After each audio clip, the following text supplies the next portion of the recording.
They sold him as a monster. He arrived as a man. On posters, they wrote the human torso. No arms, no legs, wrapped in a knit sheath like a punctuation mark at the edge of the possible. Crowds came for horror. Many left quiet. He learned early that pity feeds you for a night, but skill pays the winter. So he taught himself the slow miracles. Paper caught between the lips, a spill of tobacco, the twist, the tap, then a match lifted and struck by a mouth that worked like a craftsman's hand. He didn't grin, he didn't apologize, he simply made fire while 1,000 strangers forgot how to breathe. He wasn't born a legend. He was born a child into a century that hid bodies like his behind curtains sewn from kindness and shame. The midwife whispered that he would not live the week. His mother put him in a drawer lined with cloth to keep out the draft and fed him by drop and patience. He lived. The town said miracle. The family said work. Some said there were siblings. One sister who learned to lift him as if he were a priceless bowl. A brother who fought boys who shouted on the road. Records disagree, as records do when poor families move often and papers vanish in rain. What doesn't vanish is the rumor that the children learned to team carry him before they learned long division. Doctors would later argue over the cause, a rare congenital absence of limbs, perhaps an infection in the womb, perhaps nothing to diagnose beyond the impossible luck of being born at all. He paid for every opinion in pain, pressure sores where bone met wood, stiff back from years of balancing, jaw aches from doing a lifetime's worth of gripping with his teeth. Winters brought bronchitis and the fear that a common cold would end an uncommon life. He kept a cloth nearby to catch the coughs and a joke nearby to deflect the pity. The stage found him the way stages do, through the door marked money. The only stable job for a body like his was to own the stare before it owned him. He moved like water in a bottle, shoulders rippling, hips snapping, a roll, a pivot, a glide across boards. He could climb a chair and sit regal as a pillar. He wrote by mouth, shaved by mouth, opened envelopes by mouth. He learned to land a joke with a glance, and to land a room with a silence. The rules of the stare he learned by heart. Move slow, reveal clean, no gore, no apology, and never let them decide what you are before you speak. Backstage, he counted money like a broker. He knew the take before the box man did. He argued for percentages, settled for day rates only when snow threatened, and kept a ledger in his head of who could be trusted when the weather turned. He hated managers who called him boy, loved cooks who learned his tea exactly, and tipped porters who didn't stare. He had friends, giants with sore backs, little people with huge laughs, tattooed men who knew scripture by heart, a bearded lady whose lullabies could still a riot. They called each other by stage names. They called each other home. And then there was her, Violetta, the limbless lady. No arms, no legs, not a wound, a presence. Behind the curtain, their lives looked the same. Where he owned silence with a cigarette, she ruled it with stillness. Pearls, satin, a teacup lifted without a spill, a name written by mouth while the room remembered its manners. Did they ever cross road or meet? The route books won't confess. No poster survives with both names. But lot lore swears there was a coastal summer, 2 tents apart, when both bands cut out at 9. In one, a man coaxed fire from a match. In the other, a woman drew a perfect signature and raised a cup steady as a vow. The hush was so deep you could hear the ocean argue with the pilings. And the rumors from that week? That Prince Randian sent flowers with a card that just said, respect. That after hours they shared quiet tea, 2 professionals trading maps of pain and craft. No spectacle, just sovereigns comparing kingdoms. Believe the paper if you like. Believe the witnesses if you dare. Either way, comment below what you think happened when they met. And then there was her. The tent says love is a trick. The road says love is a meal plan and a map. They built both. With his wife, Princess Sarah, he raised a family. Mary, Richard, Elizabeth, Wilhelmina, and a 5th whose name the clippings kept losing between seasons and storms. Off stage, the routine changed. Night bottles balanced against a shoulder, lullabies timed to his breath, jokes told soft in the doorway so no one woke.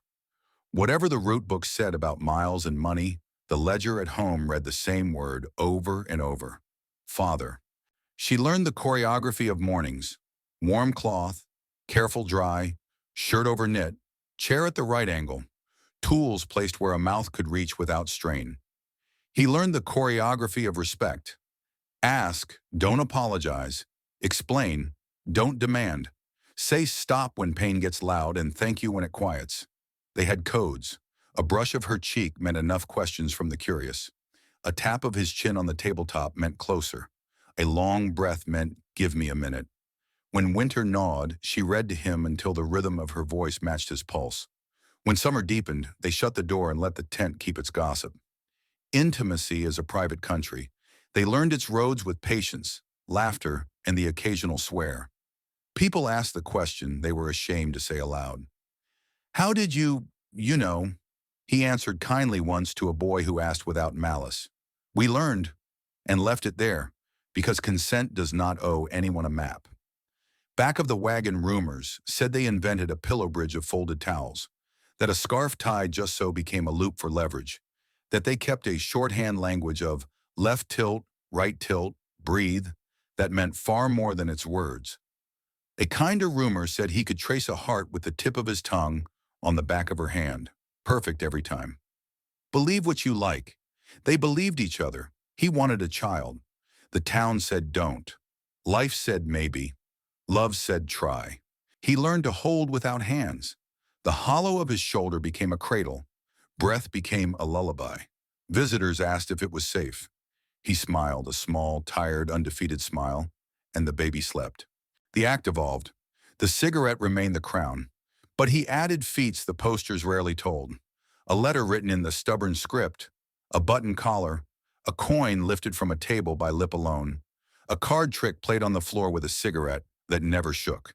He studied breaths like beats in music, where to inhale, where to hold, where to let the room fall into the silence he made. He asked the band to stop during the cigarette. Noise allows cruelty. Silence forces a choice. Mostly, audiences chose awe. He refused the lines where the public could touch. It cost money. It bought dignity. He asked the ballyhoo man to retire the word monster and try marvel. When the evening line curled past the saltwater taffy and into the street, the poster changed by sunset. A filmmaker came through, a quiet man with a camera and a promise to show the truth without speeches. One brief scene made the reel. A table, a face, the slow assembly of a cigarette, a match struck and lifted, the flare reflected in an eye that had seen too much and refused to dim. In theaters, people laughed at first, shock forcing its way out, then stopped, because there is nothing funny about competence. There were illnesses. The road is a church for infections. He fought bronchitis, sores that would not close, fevers that turned the world thin. A careless heater left a scar across the knit where flame tried to take more than applause. Once, a cheap medicine took his appetite for a week and left him weak enough that the chair felt like a mountain. He learned to schedule rest days the way other performers scheduled matinees. There were enemies. A promoter who printed a fake backstory about witches, a gossip who tried to sell photographs of him dressing, a newspaper that used the word pitiful. He beat them the way he beat everything else, by outperforming the lie. And there were legends, never verified, passed from mouth to mouth where beer is cheap and memory is generous. That he once headbutted a drunk who lunged at his partner and dropped the man like a sack of oysters.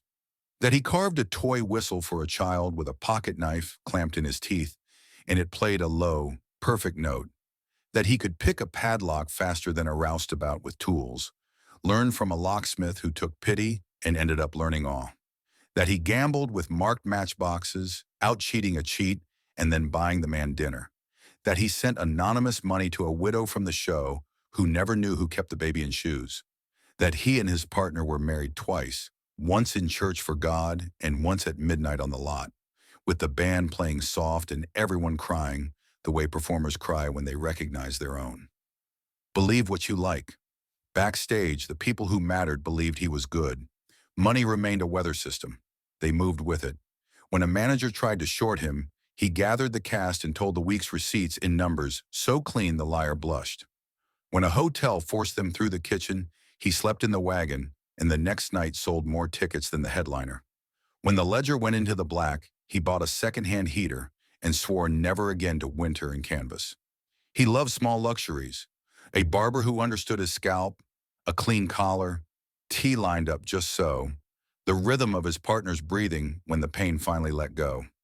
He loved letters from a preacher's wife in a town they'd never returned to who wrote, "You made me rethink what God meant when he said image." He saved that letter in a tin with a dented lid and carried it across 3 states. Once a paper called him a saint. He didn't like that either. Saints live in stained glass. He lived in rooms where the heater rattled and the rent came due. He preferred worker. He preferred performer. He preferred man. The carnival changed with the century. Laws came and went. Audiences decided to be moral in public and curious in private. He adapted. When a city insisted on medical inspection, he showed up early, jaw set, and passed with sarcasm. When another city banned the word freak from posters, he smiled because he'd already banned it from his mouth. There were nights when pain shouted him off stage. There were mornings when the mirror offered a stranger and he bowed to him anyway. There were seasons when money was tight and he let a cheaper manager book them into tough towns, then paid for it with thrown bottles and a bruise that looked like a continent. He told the same joke on those nights. Tomorrow we play Paris. Paris was any town with a warm room and a manager who paid on time. The cigarette remained the crown, not because it was most impossible, but because it was the most ordinary thing done, the most extraordinary way. Skill turned into a sermon, fire as punctuation. The crowd saw a trick. He saw a contract. You stare, I show you discipline. You clap, I go home paid and unashamed. He believed in consent long before the word had posters. He defined his limits in a time that didn't believe he had any to define. He believed in craft, that the most radical thing you can do in a cruel room is execute a skill cleanly, repeatedly, undeniably. He believed in rest when pain demanded it and in work when it didn't. He believed that shame belonged to anyone who stared without paying. He outlived managers, tents, and some friends. A strong man died young. A sword swallower coughed blood and would not stop. A bearded lady shaved off her legend and tried to keep the world from recognizing her grief.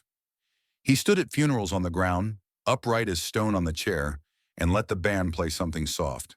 The road is a family that loses people loudly. He died in the 1930s after a show on the far side of a shift like 1,000 other working men. Not a ghoul's ending, a performer's curtain. The carnival rolled on, leaving his town behind, leaving the chair and the table and the cigarette tin with the dented lid. The camera reel survived. So did the stories. What did the world keep? A minute of film where a man manufactures fire without hands. A handful of posters where monster fades and Marvel holds. And the quiet testimony of people who work the lot. That a body without limbs can still be a home. That a stage rented under bad terms can still become a throne. That dignity is not something you are given. It is something you build match by match, ledger by ledger, kiss by careful kiss. So the question changes. Not how did he do it? We've shown you the choreography. The better question is, why did we need him to be a monster before we allowed him to be a man? Before you go, share your thoughts in the comments below. Is the sideshow a crime or a contract? Does dignity survive a ticket line if the person on stage writes the rules? Comment below this video with what you believe and why, and subscribe for the next true story where medicine meets myth. Have you heard the story of Frank Lentini, the man with 3 legs and 4 feet? Doctors called it a parasitic twin. The crowds called it impossible. Lentini called it a career. He could stand on 2 legs and kick a football with the third, lace 2 shoes while the extra foot tapped time, and turn a stare into applause. They sold him as a freak. He sold skill, and he won. If you think tonight was wild, wait until you meet Lentini. Tap the video on your screen now. 4 feet but only 3 legs? And I'll show you the moments the posters never printed. Comment below what shocked you most tonight, and subscribe for the next true story where medicine meets myth. Thank you for watching.